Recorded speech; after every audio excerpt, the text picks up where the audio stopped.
Nous avons décidé de faire un modèle de radiographie. Il nous faut modéliser une source de rayons X, les différents tissus du corps qui peuvent être traversés par ces rayons, et un capteur qui recueille les rayons qui ont traversé le corps. C'est par le capteur que nous avons commencé. Nous avons pris 2 g d'agar-agar que nous avons mélangé avec 100 ml d'eau. Nous l'avons chauffé pour le dissoudre et nous avons ajouté une pointe de cristaux blancs de nitrate d'argent.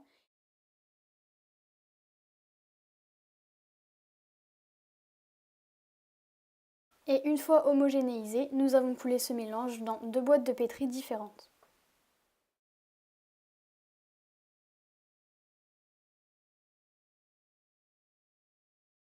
Comme le nitrate d'argent noircit à la lumière, nos boîtes modélisent 2 capteurs de lumière identiques. Nous les avons placés à l'obscurité le temps de préparer le reste du modèle. Nous avons ensuite pris une boîte en carton et par un trou, nous avons éclairé l'intérieur de la boîte avec cette lampe qui émet un faisceau de lumière concentrée. Cette lampe modélise la source de rayons X.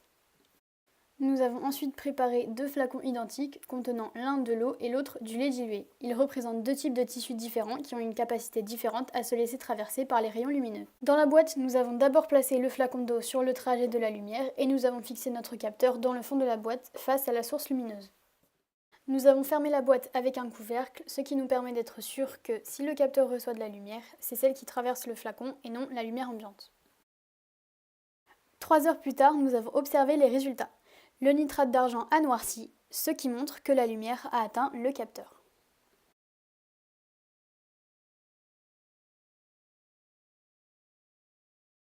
On a alors fait la même expérience en replaçant le flacon d'eau par un flacon de lait et en plaçant un capteur vierge.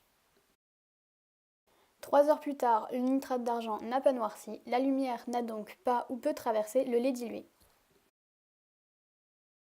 On a donc bien modélisé ici le fait que les tissus se laissent plus ou moins bien traverser par un rayonnement, ce qui permet de les différencier sur le capteur. Ici, l'eau se laisse facilement traverser par la lumière et les rayons lumineux viennent noircir le nitrate d'argent. C'est ce qui arrive avec les structures composées d'atomes à numéro atomique faible, comme l'air des poumons. Au contraire, le lait se laisse peu traverser par la lumière et le nitrate d'argent reste blanc. Le lait modélise ce qui se passe avec les os et les dents composées d'atomes à numéro atomique plus élevé. Ce n'est bien évidemment qu'un modèle, mais il permet d'expliquer le principe de la radio facilement.